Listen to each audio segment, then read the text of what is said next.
We have about 20 minutes for questions with this panel, and then we have much more time until 1 p.m. to continue discussion, open dialogue. So, Hans, I'll start over here. First of all, what an amazing and thought-provoking morning of presentations. So I'm very excited because I've had a question I've wanted answered for about 2 months. So I'm going to put it to the panel. And that is, very recently I've discovered the cognitive science of religion, where social psychology meets cultural anthropology. And I'm fascinated to learn that the vast majority of humanity believes in something higher, some numinous source, some theism, and only a tiny minority overall are atheistic. So here's my question, and I can ask this because I'm not from the States, and I'm not American, I don't live here. I come here and I see, my question is about leadership and higher agency. I see the likes of pop star Taylor Swift filling stadia after stadia with a goddess-like following. I see a certain politician called Mr. Trump, and we needn't go into any of the belief systems around either Taylor Swift or Donald Trump. But they, to me, this is an anthropological question. I come here and I'm like, what is the magnetism? What is the religio going on here? What is it in American society that these two quite different figures in different contexts seem to be holding such force? So that's a question I've been wondering about. So I'd love to hear any input on that. You know, thank goodness that Taylor Swift opposes Trump.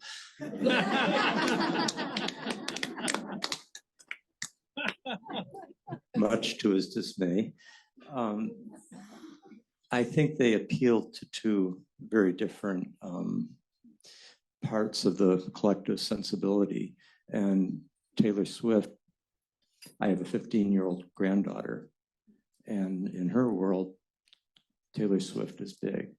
And I've asked where that was coming from of my son, and he gave insight just in terms of that she's been able to kind of keep a relationship with her many fans, and her fans tend to be of a certain age, typically of a certain gender, and I think she represents a kind of ideal image for at a certain point in a maturational process.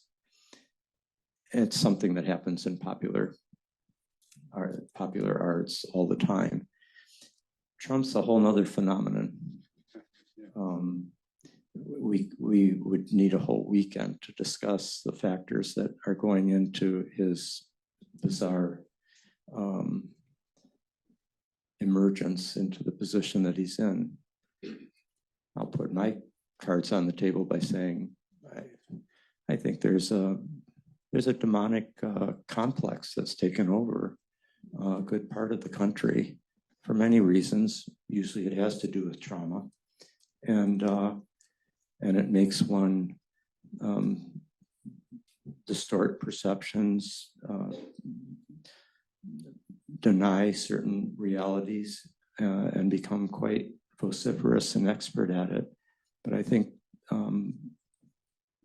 we're looking at a very powerful moment of the takeover of a certain kind of archetypal complex in the collective psyche that is not, it's different than, but it's not completely unlike what happened in Germany in the 30s. And Jung wrote a very insightful essay on that called Wotan that's worth reading in that light. Anyway, those are a couple of thoughts. Not to deny the pronounced obvious differences between Taylor Swift and Trump, I wouldn't mind having dinner with the first. I would not want to have dinner with the second, for example. But I think they do share a common causation. I have been arguing extensively for the fact that we're in a meaning crisis, that we have a worldview in which we are a whole, in which we do not belong. And when your worldview eradicates you, you are hungry for connectedness. And you are hungry for, I'm going to use this in a technical sense, in Frankfurt sense. You're hungry for a way to cut through the bullshit, to get back to connected to what's real. You're hungry for wisdom and religio.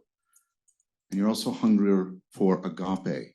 You're hungering for a justification to be ontocentric rather than egocentric and participate profoundly in the making of persons. We're hungering for that, and we're in a worldview and a culture that is starving us. Now, most of that meaning making and insight and overcoming of self-deception is not happening. It's not taking place at the formal theoretical level. I talk about 4 kinds of knowing, and most of that connectedness religio is being generated at the procedural level, at the perspectival level, at the participatory level. And you need practices. I often tell people, don't tell me what you believe, tell me what you practice. Because then I know what your religio is. And we used to have something that homed, please note that word, homed a worldview that legitimated complex living ecologies of practices for enhancing religio, for overcoming self-deception, for cultivating wisdom, for affording the agapic creation of persons, and it was called religion. I'm not here to advocate for any religion, and there are viable and important critiques. I don't want to throw out everything that modernity did. But when we threw out the bathwater, we threw out a lot of the baby. And so we're hungry, and so we look for pseudo-religious surrogates, pseudo-communities, pseudo-gods, pseudo-worldviews. And not to besmirch Taylor Swift, she is what she is, and she's honest, I think, right? I think she represents something not good, which is the reduction of the sacred to celebrity. And the participation in that celebrity of undue adoration. She's an idol. And of course, Trump. A lot of the mainstream media doesn't get Trump. Trump is a religious phenomenon. Trump is a religious phenomenon. It's a cult. He knows in whatever inchoate manner that he can say and do whatever he wants because he's an enacted symbol. And America has been a religious civil war from the beginning. You had 2 founding movements. You had Puritans, who represent a kind of religious fundamentalism of their day, and you have the revolution, which is driven by Enlightenment philosophy. And America has always carried this.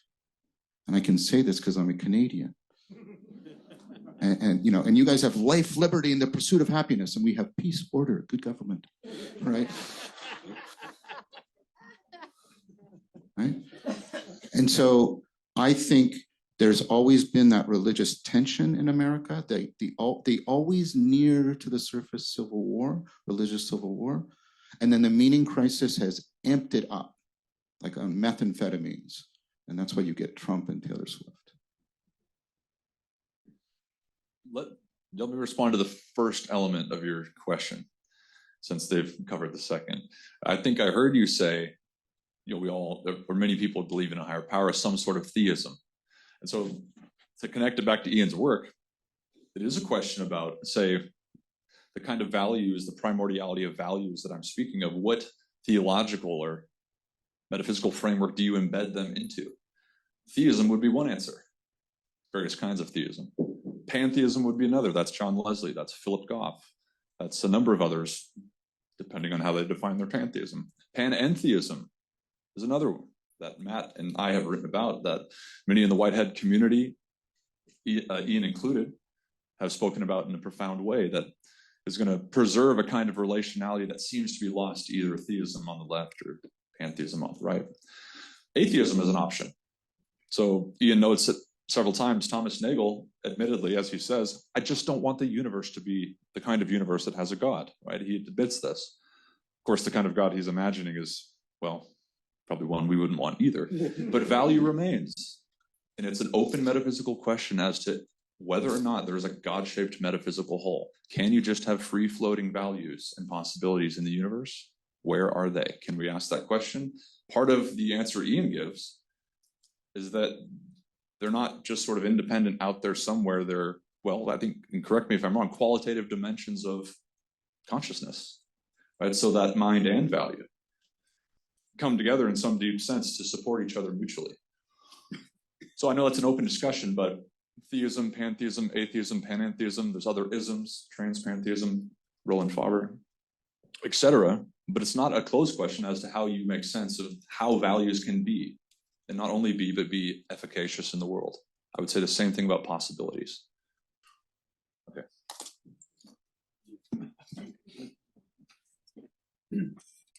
So I'm going to be very bad and just respond to some of the things you said, all three of you. There were three things that came to mind. One was this story of Calvin that I didn't know, this little boy who sees the universe. And it put me in mind of a saying of the wonderful Peter Cook, who's a British comedian. When I look out at night at the wide expanse of the stars and the whole glittering heavens, I realize how unimportant they are. And,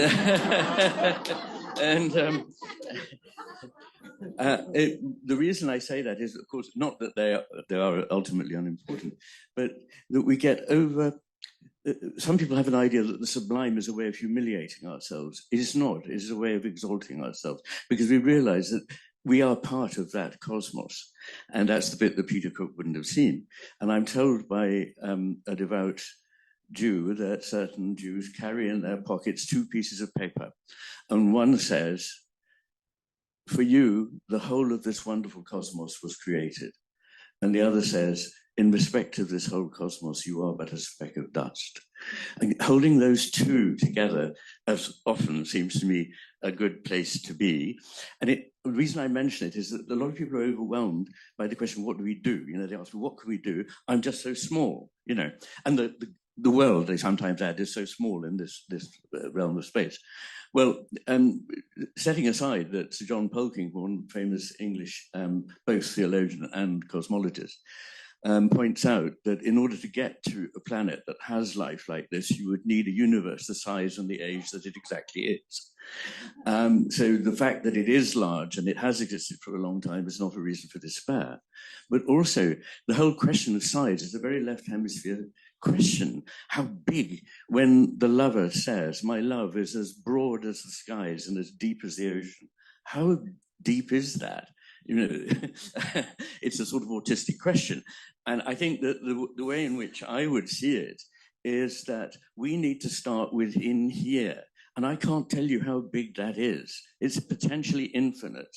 And we're not asked to sort the whole of our society, never mind the whole world and the cosmos. We're asked to do the thing we can, and it begins from a step inside the heart. The second thing I wanted to pick up on, if I may, is the idea of belonging.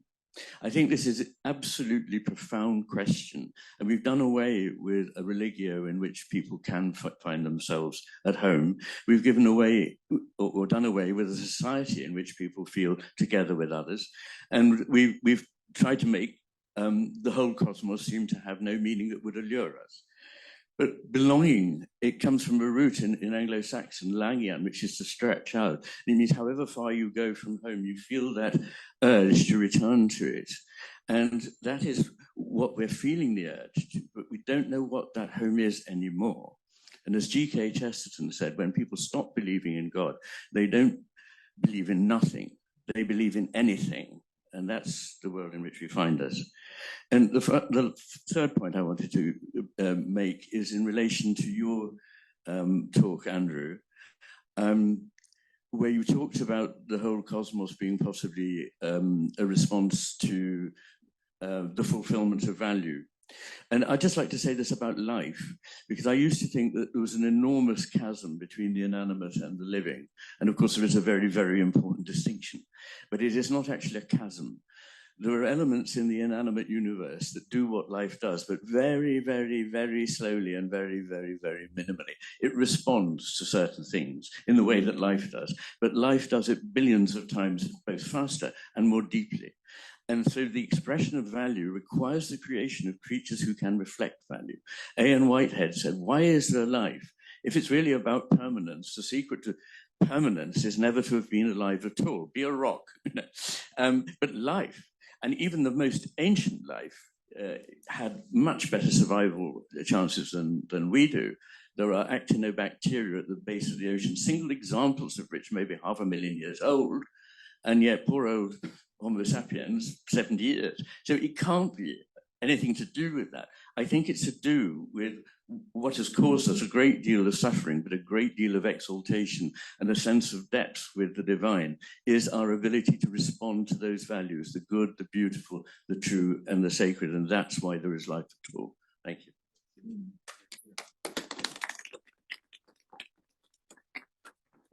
Thank you so much for your talks. They were I'm right here, very inspiring. And I keep circling back to this idea of vocation. And I really feel that a conference like this, obviously we have all these concepts and facts and arguments swimming in our heads, but what I take away most of all is a sense of vocation, a calling. What are we doing here? Where are we going? I don't have a clear answer to those, but I have a much clearer sense of vocation from this. So thank you. And from that sense of vocation, I have to say to John, so I loved your talk and I'm completely on board with what you're doing, but I totally disagree with your reading of Aristotle, and I promise you it's not the right reading of Aristotle. And I love Nishida. He's also incorrect on this. And Bergson says the same thing. Bergson's in my heart, but he's totally wrong. I spent my dissertation, Aristotle's theory of dynamics, disproving this view of substance and all of this in Aristotle. So I can refer that to you more if you're interested, but yeah, I have to throw that out.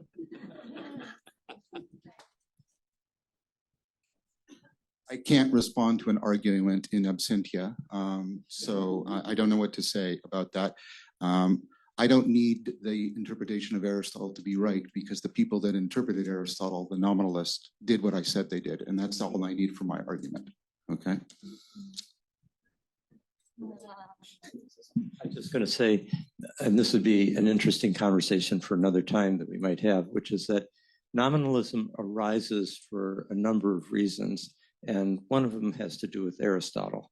But it also, there is just a very strong theological reason to want to give God such omnipotence over his creation that and nominalism seemed to serve that, because no longer would all these archetypal forms and universals of have their own goods that they're enacting, but only God decides what's good. And it was seen by the nominalist medieval theologians in their effort to elevate the transcendent above the immanent, that nominalism would serve that, little realizing that nominalism was the step to materialism and the end of their Christendom. Anyway, it's a longer, be an interesting conversation to have at least. Anyway. I don't disagree with that at all, but I do think that that move is also born out of a commitment to seeing God as the single substantial source of all properties. Right, so I think those two are bound together and they belong together in a pernicious sense of belonging. Or no, we'll talk later. Yeah, never mind. I'm happy to mediate a YouTube dialogue between Jack and John. So we're going to do a question online, and then there's a question over here. Yeah, this online question comes from Sean Kelly.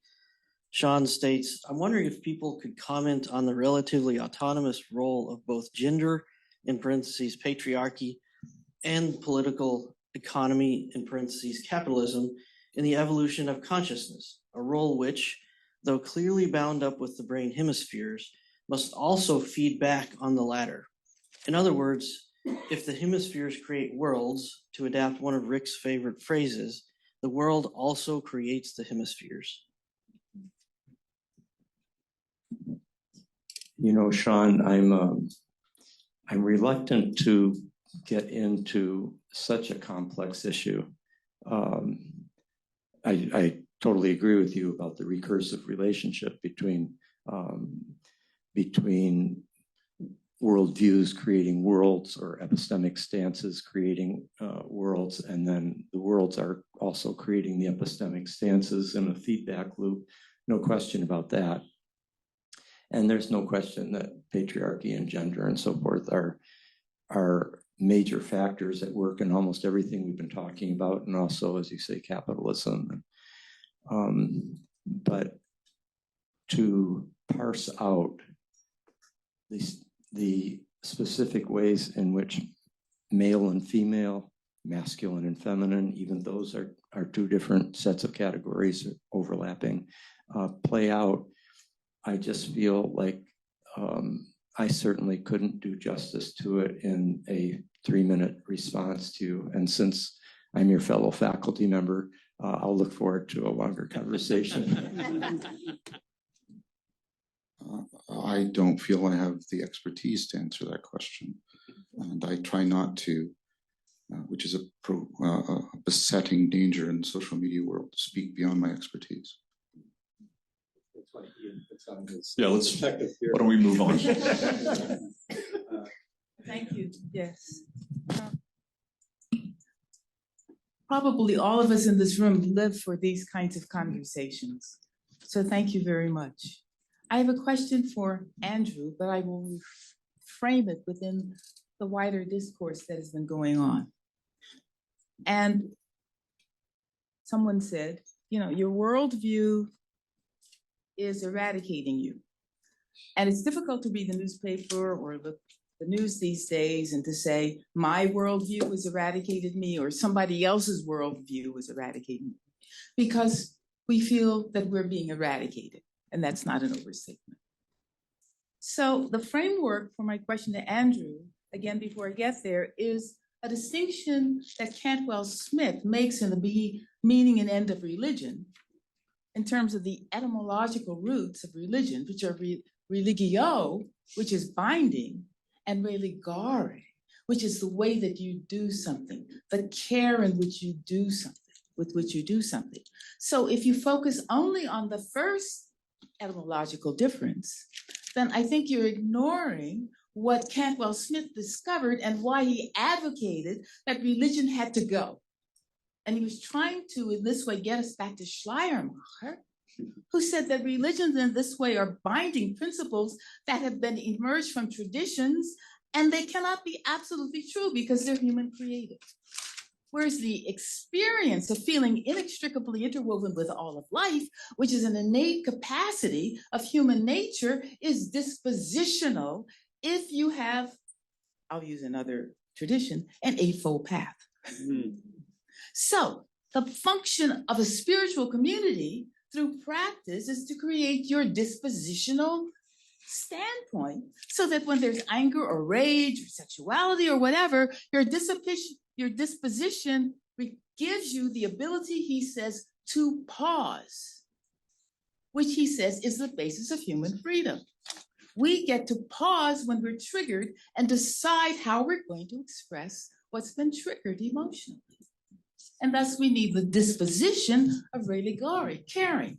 Now, to Andrew's wonderful delineation of your thought, I just love it. So here's my question to you. Okay, you say that value facts are primitive facts in their own right. So that's one claim, primitive facts. Second claim,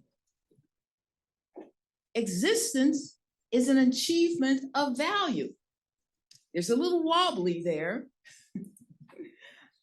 I'm suggesting, perhaps, that value facts, as you're almost framing it, but not quite, which is why I think your work's brilliant. But the way you're laying it out, it's as if you're making value subject to the fallacy of misplaced concreteness. So my question to you is this, that you're calling for dispositional axiology, which again, Buddhist Schleiermacher Others, religare is the way in which we do something which requires right community, right practice, right action. That disposition, and William James, right, took a trip, nitrous oxide, to see opposites meet.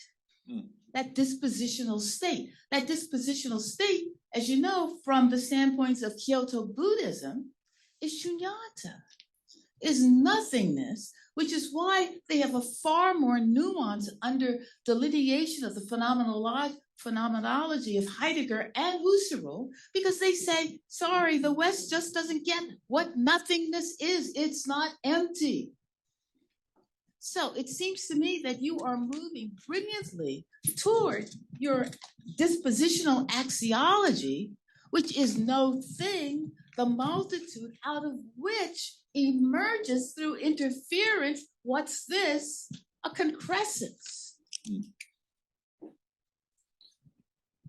I just say penguin?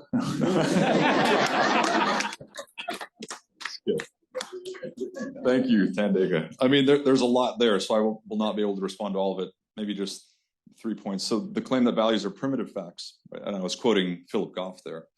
But this is also the claim of Iain, that they're ontological primitives. I don't think we want to reify them.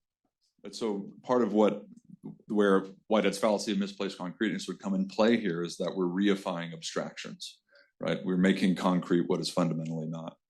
And he sort of critiques the tradition for doing this. So I do think we want to be careful not to reify values or possibilities, et cetera. We need to embed them in a framework of metaphysical coherence. And again, that's a step where I think we make certain theological moves, arguably, conceptually, whether it's panentheism, et cetera. You made a comment also about existence being an achievement of value. And I think what I would say there just briefly is that the whole divide between fact and value, at least in Whitehead's scheme, disappears. And he admires the romantic poets for this quite a bit. Chapter 5 in Science in the Modern World is a beautiful praise of the romantic poets who were protesting on behalf of value. So I think what he means, at least, when achievement is when existence is an achievement of value, is that it's an achievement of a kind of harmony. The many become one or increased by one. What's achieved in the many becoming one is a harmonious, intense achievement, and that's an achievement of value, at least at an aesthetic level. And so in his early Harvard lectures, he talks about the world being about the becomingness of values. It's values that are becoming. So I know that doesn't begin to get into all that you were saying, but let's chat afterward. How about that? Wait, just one comment about dispositions. Oh, thank you. Yes. Okay, so her comment about dispositions, and I totally agree with that. I was giving that indication at the very end that we cannot just hold these propositionally, however nice they feel. We have to channel them somehow into dispositional orientations. And I think small groups, that has been this theme that has come back several times, is the way in which you do that. Religious small groups, spiritual small groups, various forms of small groups where you channel and live out the axiology, right? Let it not be just a merely possible theoretics. Great. Let it channel into practice. That's what wisdom is. Arguably, you can know all sorts of things and still be an asshole. Really. If you don't channel what you know in the form of value into the way you live, I don't think you're yet wise. But thank you. Yeah. Whitehead says every concrescence is a social effort. It involves the entire universe. We can repeat that in these small groups and microcosms. So we're going to have one more question, and then we're going to take a break for 10 minutes, and then we're going to come back, and you can ask your questions that I know along the time. Coming off of your social effort. This is primarily for you, John, but anybody, please, as I leave this august group and re-enter the real world of trying to safeguard and protect the future of our numerous 5 schools of 5 programs of psychology, of our work of our graduates who are receiving headlines and promotional efforts every day from regenerative AGI, whatever we're looking at. They counter your pillars that you presented so beautifully of implications and rules and everything, you know, supporting relevance, with this one bizarre comment that, okay, the human brain has 100 billion neurons, but we're at a place of 1 million now. So it's all just a matter of scale. And as we scale this from 1 million to approximate that human brain, we too will have relevance in our pocket. So please, we need something to answer these folks. So that is to turn a difference in kind, a qualitative difference, into a mere difference of quantity, which is, as I tried to argue, that these processes, because they presuppose relevance realization, just making them faster and more complex is not going to generate relevance realization, because they are incapable of doing that, because they fundamentally presuppose it. And that's why these machines, and I think the right word for them, are parasites. They are parasitic on us. That's why they represent no scientific advance. And making them more complex is not going to lead to a difference in kind. It'll just mean their parasitic abilities will become more pervasive and powerful. And that was part of the horror appropriately delivered to us by Zach's talk. And I think that I'm not attributing anything to you. I think the framing of the question, but it bespeaks the performative contradiction that it is coming from. Just repeating how they say it to me. Right. And so it's, now what I want to make very clear is I'm talking to a lot of people inside, and I can't reveal most of their names because they need to remain anonymous, but they are trying to bring this wider sapiential framework to bear on the question, I should say, of AGI. And so there is, and it's weird, so many people have come to me from that community because of the advent of these machines. And they realized, wait, this is taking us away from something profoundly. They have a sense that something is profoundly missing, but they know that their conceptual grammar and their theoretical vocabulary can't get them to articulate what's missing. Can I say one thing to Andrew? I'm going to break the rules. I'm going to ask him a question, which is, I thought your talk was excellent, but I wanted you to clarify about hierarchies, because it seems to me that, you know, some of these, the way people organize their ultimacies seem to vary. Whether or not you take this to be accurate, and there's some dispute here, obviously, but, you know, the Kyoto School says that the West has prioritized actuality and the East has prioritized potentiality. Or you can even look in the history of the West. We had emanation ontologies that were predominant, and now we're in emergence. I think the late Neoplatonists realized that that there are symmetrical problems for both of these, and if you try to privilege one of these over the other, you get into problems. And so there seems to be a wide variety, and I can speak to others. I just hope that's there seems to be a wide variety around which people build hierarchies of ultimacy and value. And I wonder what that means to you. Thanks, Sean. Right, so does actuality come first? Does potentiality come first? Are we moving from the ground up, from the top down? I think the way you include all of those as implicating each other is precisely through relationality, as I've argued in my text. So sometimes, for example, Whitehead gets critiqued. His ontological principle is that all reasons are reasons of actuality. It's a statement of ultimate actuality as a context of metaphysics. And some say, well, he's just ignoring potentiality. No. The other side of the ontological principle is that the things which are temporal arise by their participation in the things that are eternal. Possibility. Possibility and potentiality belong, but we don't know their relationship. That's partly what I try to get at. Whatever God is, a necessary being of some kind, is a synthesis of the possible and the actual in some way. Now, that takes elsewhere, but so I do think relationality is a way to is to cut through those different approaches. And your other comment was, remind me.